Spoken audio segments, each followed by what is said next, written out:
Why are there few things more obnoxious than washing dishes and folding laundry? I know that's a pretty common topic, but like I have no problem. Like my house is clean; it's always clean. I have no problem cleaning, but when it comes to just doing dishes and folding clean laundry, what is that? Why is it so awful? Um, yeah, I don't know. I put it off for fucking ever. It's ridiculous. That's like the only extravagant thing. I don't care about like extravagant things, but for me, like the only real extravagant things I'll do when I'm able is a cleaning person, and then who will do dishes and fold laundry, and then a like someone to come in and cook for the week. I guess just like a meal prep service, you could do that too. But like years back when I was in finance, I had a cleaning person, and it was amazing. I would just come home, and the house would be not just clean, but like spotless and sterile. And she would take care of the dishes, and she would actually wash and fold clothes. I don't mind the washing, but the folding I do. But it was amazing. And just like most people, you're super uncomfortable around that person. It was a woman. So like sometimes either she would show up late, or if like a meeting would get canceled and I'd come home early or something like that, or I'd wrap up early or something, and I'd go up to the door and I would hear like the vacuum cleaner going, and then I just like leave, go sit in my car or walk around the block or go to the store. You're so uncomfortable around them. Because, when somebody's working, to just sit there feels so awkward, especially like they're doing stuff that you could do. There's something really weird about that. I don't understand how somebody can like sit in front of like at your couch with your feet on the coffee table and just kind of like watch somebody do the work that you could do in that moment, but you're just sitting. It's bananas. But as soon as I'm able to again, yeah, a cleaning person, a cleaning woman. Is that a derogatory term? Do they have derogatory terms for cleaning people? I don't know. Every term is so different now. You can't say a lot of things. Well, you can. But anyway, yeah, cleaning person. I hate doing dishes. I just cleaned my house, and I didn't do the handful of dishes in my sink or fold the clean clothes on my bed. So it's like I'll have to do that after I pick up my son and he's napping. Then I'll do that. That's when I used to do all my workouts as well. Now it's kind of scattered. But like I used to do all my workouts. It started from when he was born. Like, a baby, they're really demanding. So the second he would go to sleep, I would do my workout. Like it was the only time I had. And it would be, 45 minutes or an hour, whatever I could get in. And sometimes I would bring like if he was in a stroller or a bassinet at the time, I'd bring his stroller next to me so I could work out like that. But I have to work out really quiet, which is challenging. But then when he got a little older, then I could like keep him a little further away, and then eventually in his room, which is how I do it now. So he'll come home, he'll take his nap for about 2 hours, and that's when I'll do my workout. And today, what is today? Wednesday, so it's a kettlebell workout, so it's a hard workout today. Yeah, which is challenging. I get so tired. I'm a real present father. I work really hard to be present. So the second he's asleep, it's like my whole body and my brain, but even like in my body physically, I feel it wants to just shut down and rest as well. But I don't have, if I wait to night when he's sleeping, then I have nothing left. And I used to do it like that too. I would push through it, but now I don't have the energy to push through it at night. I want to relax. So I try to get the workout done while he's napping, or early in the morning. But I have clients like Monday, Tuesday, I have clients early. I leave the house at 7 a.m. and I'm actually starting a new client even earlier. So I'm going to have to leave the house at like 5:15. So we'll see what happens there, but I have to adjust my schedule again. Yeah, but it's good. I'm back on working out. As you've known, if you've been listening for a while, I've been falling off of my normal routine, but it's better again. So yeah, I don't know. I met, not met. I was speaking with some people yesterday, and one of them was saying that he doesn't buy or doesn't believe in climate change, which is weird. I don't know if I've, at least not recently, met someone who doesn't believe in that, because it's not something to believe or not believe in. It's just a fact. It was bizarre. So, telling him, like, every scientist in the world is on the same page about this, that this is man-made. This isn't natural evolution of climate, which does change over millions of years. But that this is, for sure man-made, and we have NASA is saying 12 years, where after that point, we won't be able to change any of this. We can't stop it.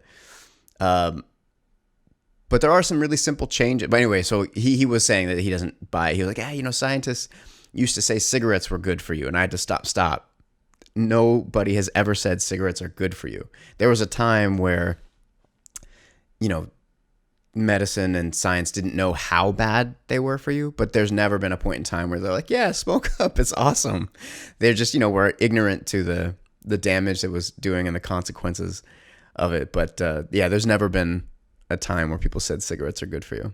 Well, anyway, I've been trying to be more active or proactive with how I'm doing with it. And it's hard. Like I drive all the time. So, at some point, an electric car is where I'm heading.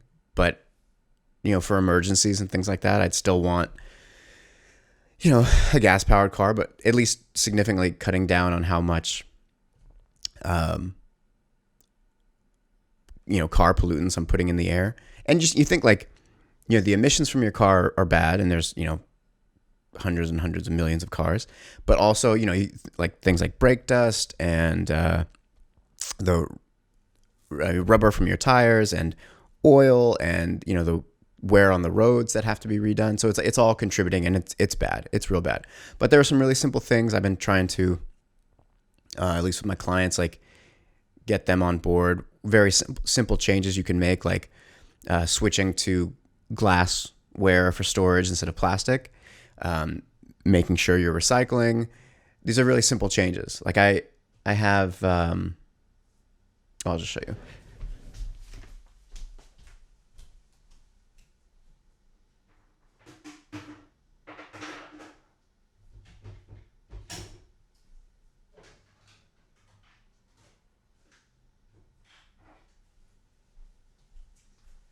So these are all like glass. These are all glass storage containers that I use to store food and do like meal prep and stuff. Very simple. It's all BPA free and chemical this and that. But, obviously the top is still plastic, but seriously, it cuts down so much. And, it's healthier in that you're not leaching plastic and whatever chemicals into your food, but, all shapes and sizes. And you think like the plastic will degrade over time, so you're going to have to replace it, and the glass is not going to do that. The plastic tops maybe, but it's significantly cheaper. And if the difference in price or cost is not that much over time, a few dollars difference over time, but a large impact on the environment and your impact or footprint. The other thing I've been doing is I bought these cotton vegetable and fruit bags for when I go grocery shopping. So instead of using those plastic bags that they have there to put fruit and vegetables in, I just have these, and they're reusable and washable. So and you can go and, like, before you start shopping, you can just have them weigh them, so you're not adding that cost to your to your final cost after you get the fruit. So the plastic bags don't really weigh anything, and these aren't heavy, but they do weigh something. So you can actually have them subtract that and do it like that too. But they've been great. So instead of every week, or depending, maybe you're shopping a couple times a week, going and doing that, you just use these. And plus, the reusable bags as well are really good, just for everything. I mean, that cuts down. It's a very simple change. I want to say there's a bunch of them, different sizes. 1, 2, 3. There's 2 medium, 2 small, and 2 large. So 6 bags. I want to say it was like $16 on Amazon from allcottonandlinen.com. I'll put a link in the description on YouTube. So that's a really easy change you can make. And I know it's so easy to go like, no, I'm not going to do that. But, we're kind of facing a real, like, legitimate crisis. And it's some very simple steps. This is not putting you out. But even if it were putting you out, you should do that too. It's not, it's our job to kind of help a little bit. We've done a lot of damage, and not that it's been intentional, but it's still the reality. So these cotton bags, glassware, I've been doing, I ordered some reusable straws. I don't use straws a lot, but sometimes with my son, he likes to. So we'll do that. So the other, stainless steel, and you can get them with like a little BPA-free silicone tip. Oh, where's that other thing?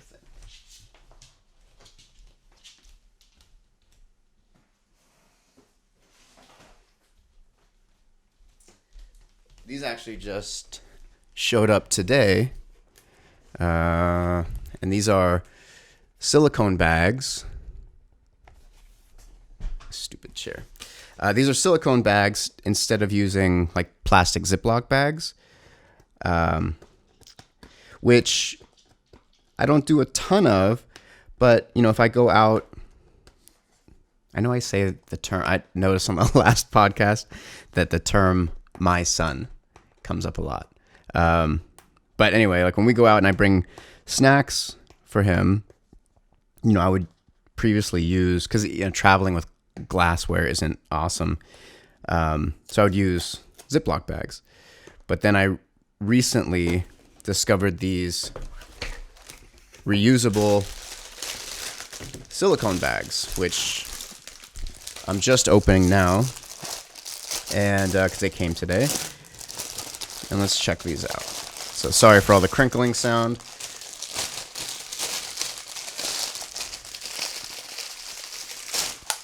So let's see what we got going on here. Okay. So there's like a little scrubber to clean it, I'm guessing. Yep. A little sponge, and that's also made of silicone. And they're super thick. But, so I guess this is like a sealer? So yeah. So I'll obviously wash these first. These haven't been opened, so they're super stuck together. So anyway, and I think you can even use put liquids in these if you make a sauce or whatnot. I'll put a link to these in the description below too. But so silicone bags, and then close it, and then I'm guessing you just slide this little plastic business on the top, and then it's closed. And as I understand it, they're completely leak free. And again, it's no BPA or chemical and leaching and all that. And yeah, so it's food grade silicone. You can boil them, you can freeze them, put them in the microwave, dishwasher. And Ziploc bags are expensive. So I want to say these were like $15 or $16 too. And there's how many bags? 1, 2, 3, 4, 5, 6. So 2 big ones, 2 mediums, and 2 smalls. Shocking.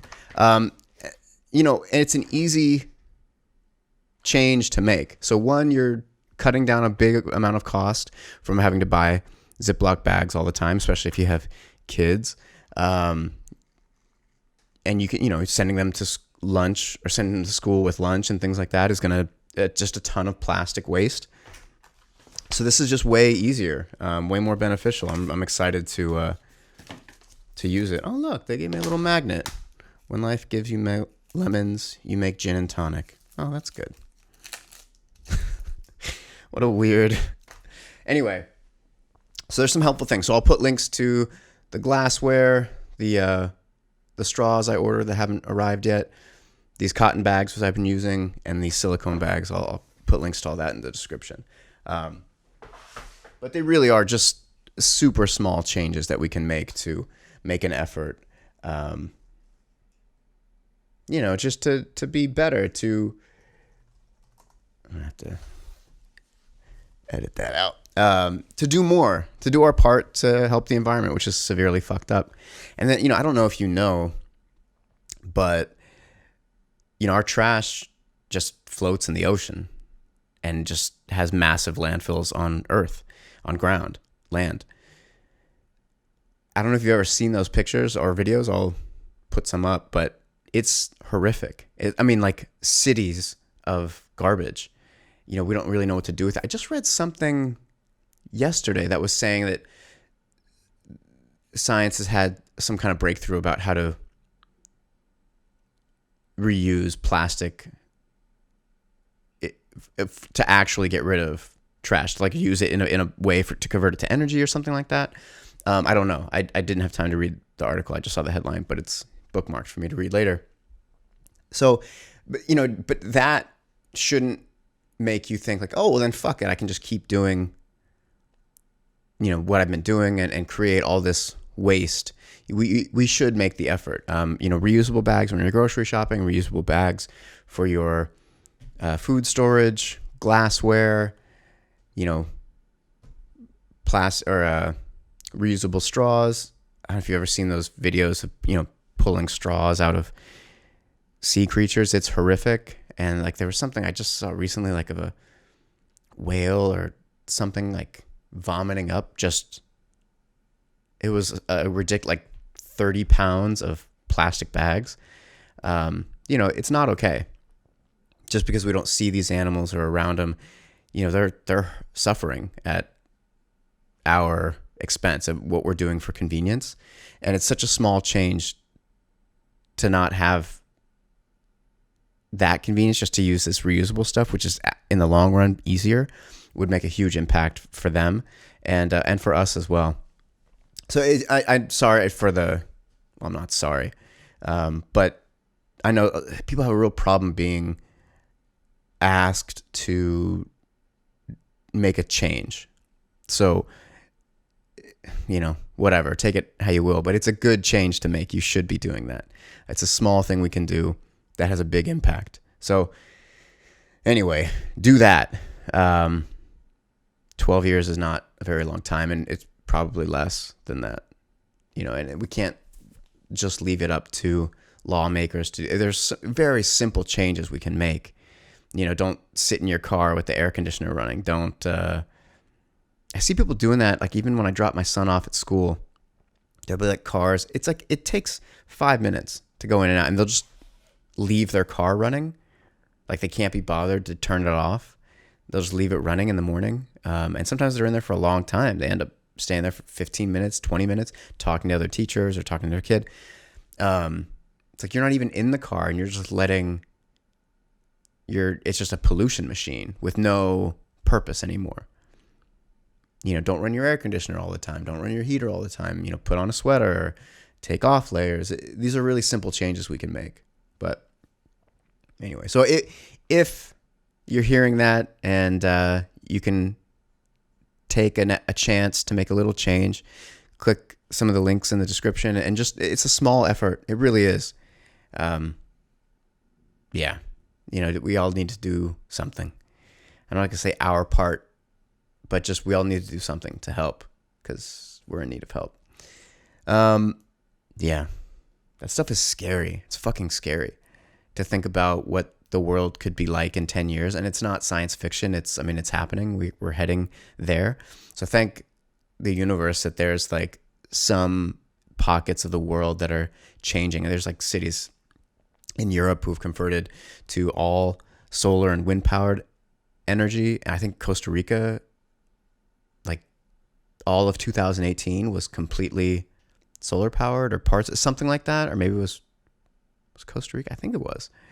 So there's a lot of great things happening, and kids are making, kids, I'm saying like people under 30 are making amazing strides to make changes. But that's running parallel to a lot of destruction, and just like, negative thoughts versus positive thoughts, the negative impact of things has a greater reach and a greater spread, and it lasts longer than positive things. So, but at least there are some efforts being made, significant ones, and we can all be a little bit a part of that. When you think about, what side of history do you want to be on? Do you want to really say that you did nothing? You didn't even try to make an effort to make the world better or safer or healthier, especially if you have kids. Jesus, if you have fucking kids, like, I'm concerned about the world my son will grow up in just because of people, because people are nuts and addicted to social media, and there's this constant need for attention and to present and to let everybody know, as I say this as I'm doing a podcast. But aside from that, you take out just the human element, and then there's just the environmental element. Like, perhaps there'll be places of the world where it aren't even habitable anymore, and he'll have to run from, terrors. I don't want to say I didn't try to make an effort. Like, what about your loved ones, your family, or what about you? Don't you deserve a happier, cleaner, healthier world? This person I was talking to the other day, or yesterday, that was saying that he didn't buy into the fucking science of climate change and global warming, was also previously saying that, how horrific it is that people in the housing market will like jack up prices and kick 102-year-old ladies out of their homes, and all these horrible things. So it's like, yeah, that's also terrible, but you can't be on board with one aspect of wellness and say fuck it for another part. It comes as a package. It's all together. So these are really small changes we can make to make a big impact. Also, like buying from local farms if you can, or at least organic, and reducing the amount of chemicals we're putting in our body and into the air, because obviously when those foods or plants or fruits and vegetables are being sprayed with chemicals, that goes into the air as well. It's this massive complex that we need to kind of get a hold of, and there's some easy changes you can make. So anyway, something to think about, I hope. I've been watching Doom Patrol. Oh, so I recently watched the Swamp Thing pilot. It's on the DC streaming service. A friend of mine was able to give me a copy to watch it, of their account, so I could watch it, or a password rather. The Swamp Thing, it was okay. It was a pilot, so it's tough. Pilots are usually kind of rough, and not a good representation of what the show will be in a few episodes. Oftentimes they'll change dramatically. And it was good. Like, the thing I liked about it was a horror show. Swamp Thing is a horror comic. Swamp Thing's my second favorite. He's in my top 5 of comic characters. So there were things I like about it, but it was a little cheesy or melodramatic. There was like a reality missing from it. And I don't know. I'm on the fence. I don't think it was great. I don't think it was terrible, but I'm on the fence. And it did have a problem. Like, it's really shiny and pretty looking, which I don't like in general, but especially not for a horror show. It shouldn't be like that. But there was some bad dialogue and some odd acting, but I'm hopeful that it'll course correct. The dog's making sounds. But because of that, I was also able to watch the Doom Patrol, and I'm like 5 or 6 episodes in, and it's awesome. It's great. I love it. It's like what Umbrella Academy wanted to do, or wanted to be in tone and approach and effect, but they didn't hit that mark. But the Doom Patrol is doing that. If you're unfamiliar, Doom Patrol is kind of like, well, I've only recently started, or I have a stack of Doom Patrol books to read, a digital stack of Doom Patrol books to read, but I haven't started yet. But it's like, it was a series started a long time ago, and then it kind of got rebooted in the 80s, late 80s from Grant Morrison. But essentially, it's like a very, at least from the reboot, tongue-in-cheek, self-aware, breaking the fourth wall, kind of talking shit about superheroes. So the show carries on with that, but there's great acting. The guy who plays Cyborg isn't great. He's getting better, but like the first couple episodes he's in, he stands out. But it's not about superheroes. I mean, they're superheroes, but it's like about people coping, and they're all trauma victims. So it's really good. It looks great. It's not super pretty and shiny, which is awesome. The music is fantastic. Brendan Fraser, he plays a robot guy. Robot guy? I think it's robot guy. And he's awesome. And it's great to see him working too. The guy had a rough run, so it's really cool to see him there. The woman, what's her name? From Orange is the New Black. What was her name?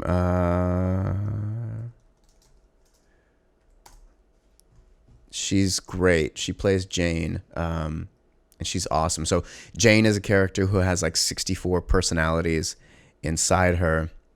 So she's often going back and forth between various people. Diane Guerrero, fuck, she's amazing and so pretty.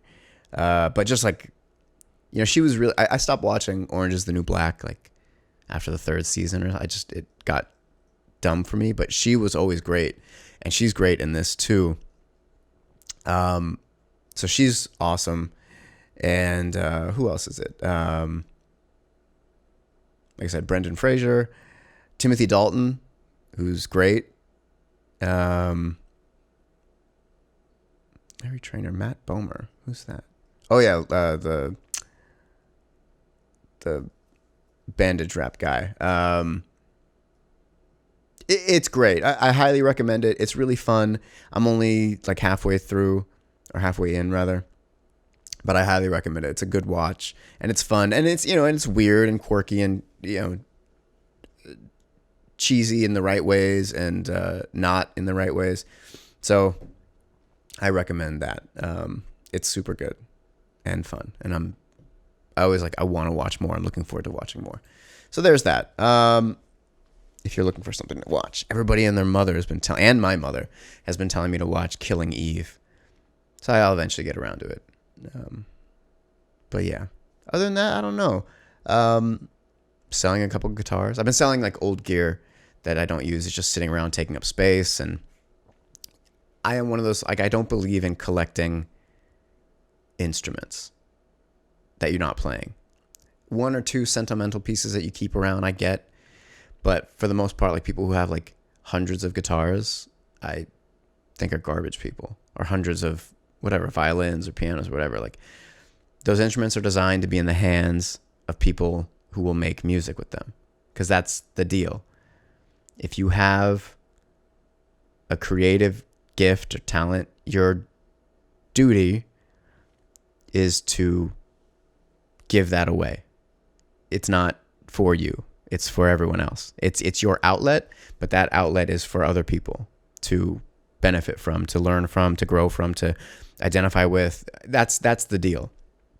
If you have whatever it is that puts, well, I think we're all capable of great creative things, but whatever, some people pursue it, some people don't, some people are, have it beaten out of them at an early age, whatever. But whatever it is, if you have access to whatever that creative dimension is, whatever the thing is that you can tap into, if you have access to it, it's your job. It's your burden to give that away. It's not yours to hold on to.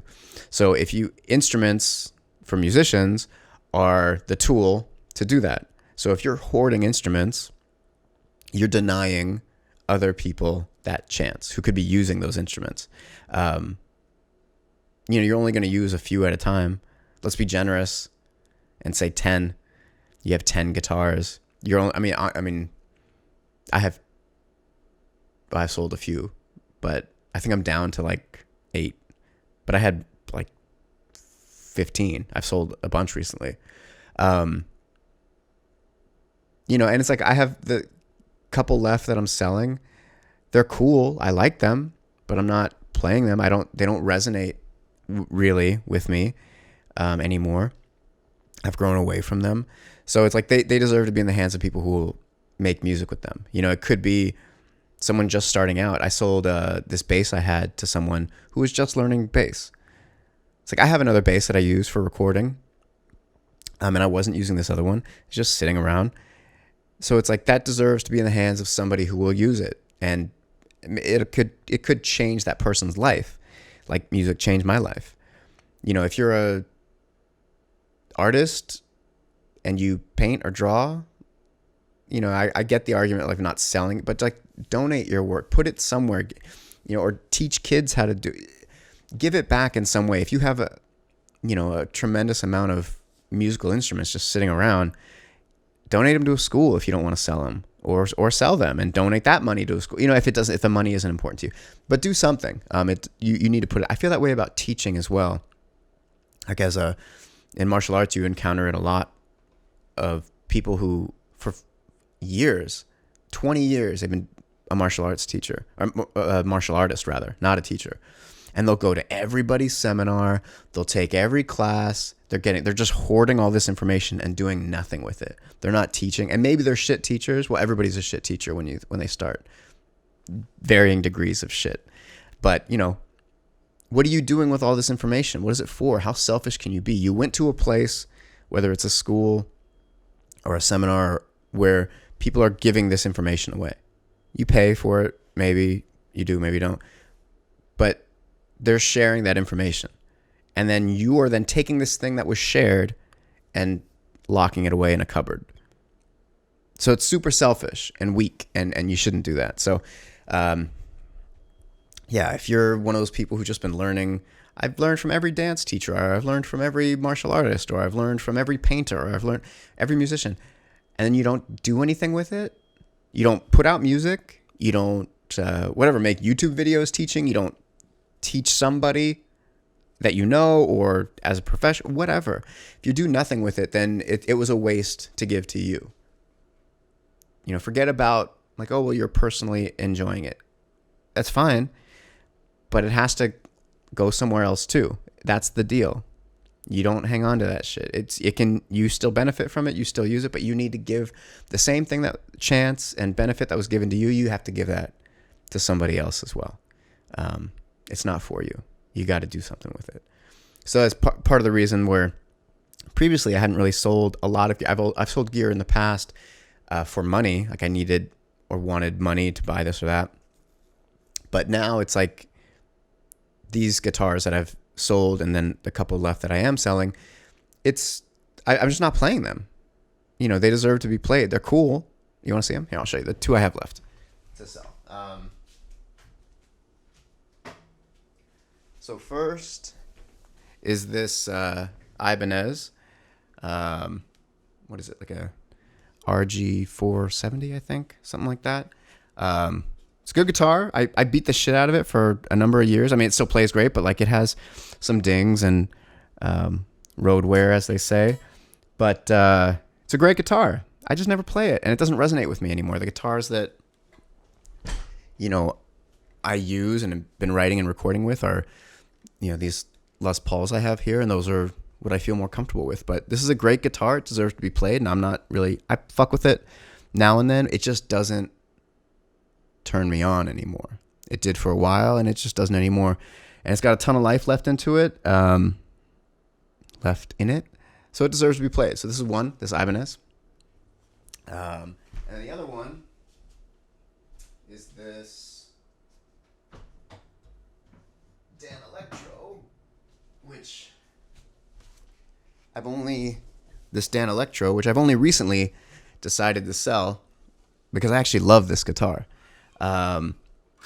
It's a double neck, so it's a baritone on top and a 6-string down below, and it's fucking rad. I still go back and forth whether or not I'm actually going to sell it, but I think I am. If one day I want to get another baritone guitar, great, I can do it then. But it's a cool guitar and it deserves to be played, and I'm not really playing it. The stuff I'm writing now, I'm not using it. So, there it is. It's a great guitar. Super funky and cool. I think the wiring has changed. I forgot how it's wired now. I think it's like, volume and tone for both.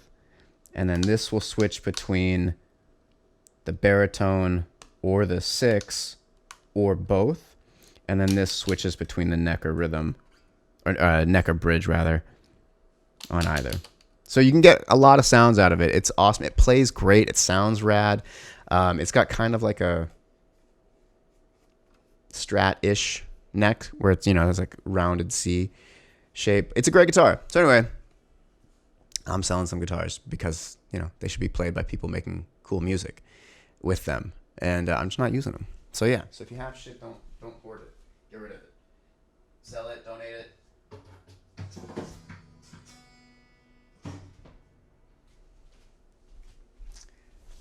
I do the same thing with clothes. Like, every year I'll put together a few bags of clothes that I don't wear anymore, and I'll just donate them, give them away. People need that stuff. So it's another way to give back and also cut down on waste, and you're doing a good thing. You're helping people. There are people who can't afford stuff, or, donate to a shelter or a children's hospital or orphanage, or, there's so many easy ways to give back. I think, was it last episode? No, 2 episodes ago, I said something about like the 3, like pillars of wellness or health and fitness or something. I hate that term wellness, but of health and fitness. And so I thought about it a little more, and it's not 3, it's more like 5. So, for like a well-rounded, healthy life, and there's 5 major things that in my experience, have been the biggest factors. And it's nutrition, some sort of healthy diet, exercise, some sort of healthy daily exercise routine, therapy. So you're dealing with your body, your body, and then your mind, with those 3. Some sort of creative pursuit. It doesn't, if you're a math person or you like numbers, then something there, there has to be something where you're constantly not only learning something, but failing at something and growing and putting something out. So it's like, if it's a creative endeavor, if you paint or you write or you build things or you dance or you do martial arts or you make music, you need to some sort of creative pursuit and process. But if like the arts don't appeal to you, then if it's science or something like that, then, some sort of learning process. In the arts, you're constantly learning and failing. I mean, if you're really doing it. So some sort of endeavor, some creative outlet, and then service of some sort, giving back in some way. That could mean going somewhere and, donating your time and doing some sort of work, whether it's, building a thing or being in line at a soup kitchen or spending time with elderly and old folks' homes. I don't know a better word to say it. Or going to children's hospitals and hanging out with them, whatever it is, some sort of service. Or it can be as simple, or, cleaning up a beach. It can be as simple as donating clothes, giving away instruments. There is something so fulfilling about a relatively selfless act. You feel good, so it's not entirely selfless, but a relatively selfless act where you're not benefiting from it financially. You're just doing it to help. It serves no other purpose than to help someone else. It doesn't help you directly. There's a feeling which helps you and makes you better. So those are the 5 things. Eat well, move your body, talk to somebody, create something, and give back. Those, in my experience, those 5 things, especially if you're a person with depression and anxiety, it's even more necessary that you do those things, because part of the feeling of depression is hopelessness. You don't matter, you're not worth anything. Well, all those pursuits directly counter or directly push against that feeling of that you don't matter. When you eat well, the chemicals in your brain change, the chemicals in your body change. So that will immediately help. When you exercise, again, the chemicals in your brain change, the chemicals in your body change, plus your physical appearance changes.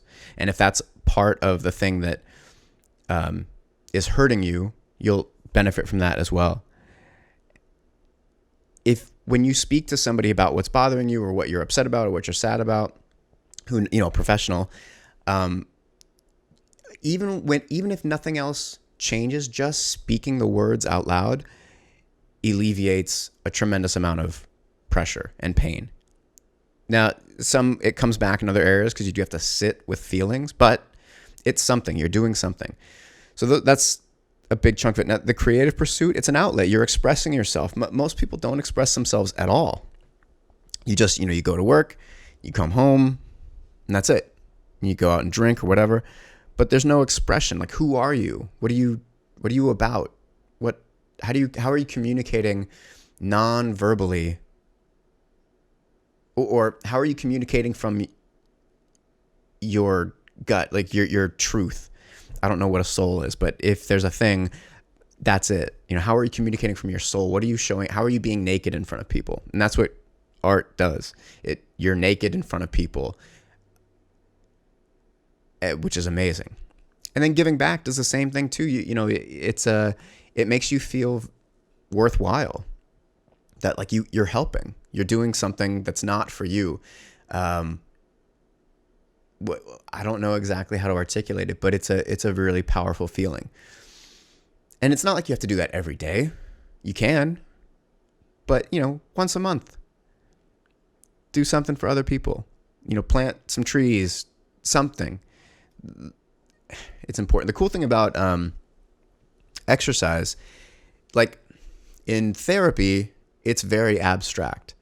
You're dealing with things that are not clear. The reasons why you're depressed, or the reasons why you have anxiety, or dealing with trauma is really, really abstract. It's not clear where exactly, in most cases, where it came from or how to process it. Our brains are kind of complicated, to say the least. So it can be really challenging, and it's easy to feel super lost in therapy. I know I talk about this a lot, but it's important. It's really important. So it can be really challenging because you don't know where you stand, and it's scary and it's isolating. However, with exercise, it's very concrete. It's a tangible process where you can see where you're bad at something, what you're weak in, and just keep doing it and then improve. And you can see the improvement as well. That's sometimes, the manifestation physically is I'm losing weight, or I'm gaining muscle, or I'm gaining strength. You can see it. But the other process is you're constantly dealing with failure and learning how to work through that, how to process it, which in, couch therapy, you don't see it because it's all internal. So it's very difficult to see it, even though it may very well be happening. It's difficult to see. So it's easy to feel that you're not doing anything. You're not making any progress, or you're not working through anything because it's not tangible. It's so abstract. So one of the cool things about exercise is that it'll help you process some of the things that you're doing in therapy that you're unaware of, or that you don't know how to practice, whether it's, being more gentle with yourself, or pushing yourself, or getting out of the house. Like it'll do all those things, a lot of those things rather, that you wouldn't necessarily know how to do. Putting yourself in uncomfortable situations, or, sweating. It's so important. So the cool thing about exercise, it's tangible. Just like eating right. It's a physical thing. You can set a very simple plan and follow it. Whereas in therapy, there's not a direct line of a plan. You don't know exactly where you're going and exactly what you're going to do in whatever direction you're going anyway. Like, your therapist moves with you. It's a much more it's a much more windy road, where where your nutrition and fitness routine can be fairly straightforward. You're going to course correct along the way, but it's a very shallow zigzag. Whereas, couch therapy can be all over the place, and it can even be circular at times. So it can be very complicated and challenging. So whilst doing that, to have something very stable and absolute to work with is essential. It's vital. I mean, putting aside physiologically what's happening to you and the chemical changes in your brain and your body, you're able to process things that you're unearthing in therapy. You can channel that into exercise and cooking and eating right. That's another artistic endeavor, cooking. People love cooking. You can be so creative, or you can, if you're really detail oriented and you just want to follow recipes, you can do that too. There's so many, but I know too many people who just go to work and go home and drink, which, is bad. It's bad for you. It's bad for your body. It's bad for your mind. It's bad for your soul. And there's just no pursuit. It's like you can work in an office all day and go home and just put 20 minutes into writing things down on a piece of paper, or singing songs, or working out, or painting a picture, or whatever it is. You can do something, playing guitar. It's really important though. So those are my 5 tips. And it's like, those are things I do, those are things I teach. But it doesn't mean it's not a struggle at times. It certainly is. I struggle with it. The cool, since my divorce, and I've been able to make music again and kind of reconnect with who I am, because that's like a deep part of me.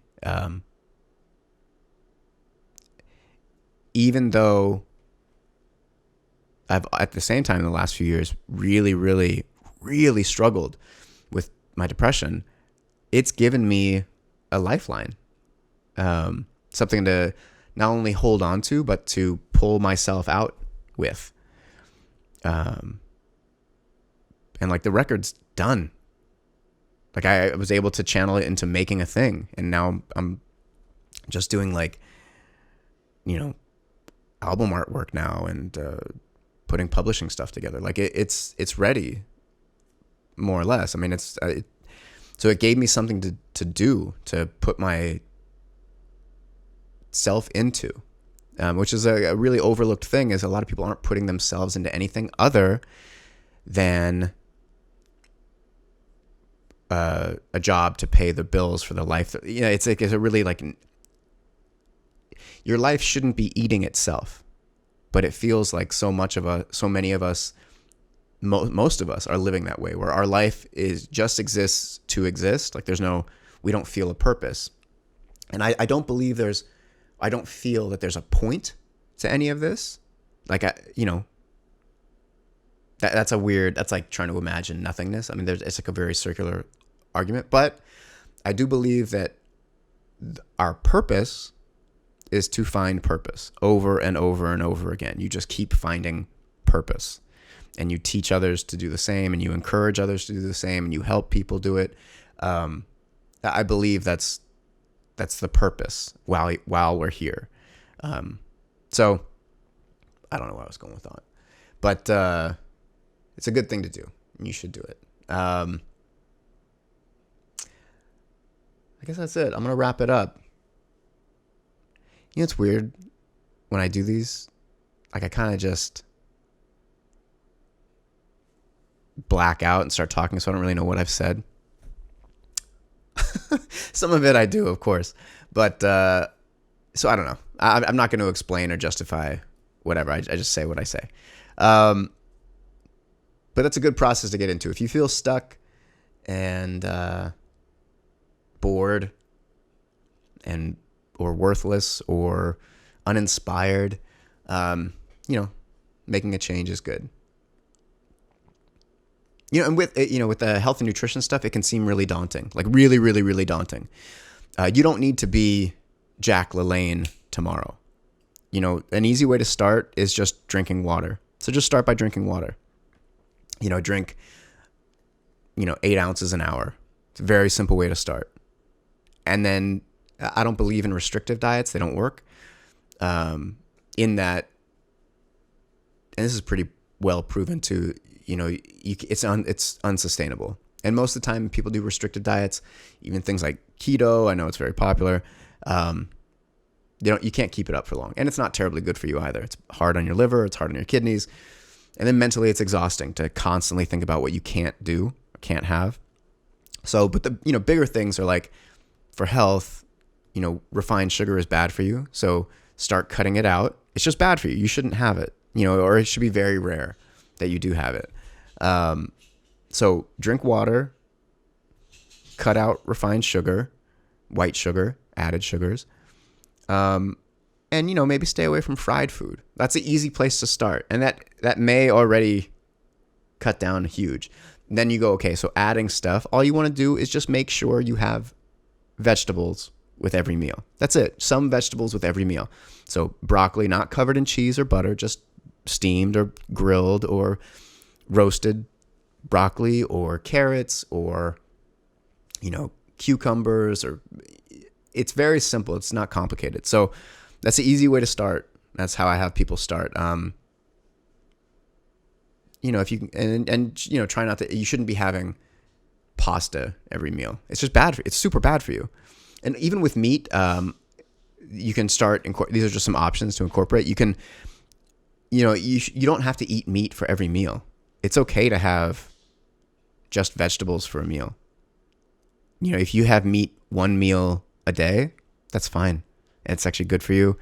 It gives your body a break. It gives the environment a break too. You don't have to be a vegetarian. I don't necessarily believe that's great for most people, but you also don't have to eat meat every meal. You can really cut back, and that'll have a big impact financially for you because it's cheaper. The environment will be better for it. Your body and mind will be better for it. And, that can hopefully make changes for the food industry, which is pretty disgusting. And then also, let's say a lot of people's argument for not buying from a butcher, like a local butcher that sources from a local farm where the animals are raised and killed humanely as possible, obviously, to get clean meat, is that it's too expensive. Okay, so if you're cutting down on the amount of meat you eat, if you're having one meal with meat a day, at the most, or maybe, 3 or 4 times a week, then that's going to make up the difference of cost anyway. So if you were having meat for every single meal, you're having chicken or beef or pork or turkey every meal, it's not great for you, but also it's really taxing on the environment. It's taxing on your wallet. So if you cut down to one meat meal a day, excuse me, or a couple times a week, a few times a week, that'll make up the difference in cost. So then at that point, you could start buying from a local butcher who sources from local humane farms. So again, a very simple change can have a really dramatic and profound effect. So it's something to think about. I don't know where I was going with this. Whatever. Do whatever the fuck you want. The sun's going to explode one day and the world's going to die. So who cares? I mean, that is going to happen, but I'm just kidding. Make good choices. Be well. Do good. Follow me on rate and review and subscribe on iTunes. Like, comment, subscribe on YouTube. Check the links below for stuff too. I'm at Graham Baker on Twitter, at Instagram Baker on Instagram, also at Greyhouse Music for the record coming soon. And that's it. All right. You want to say bye, Lumpia? Come here. Yip, yip. All right, that's it. Peace.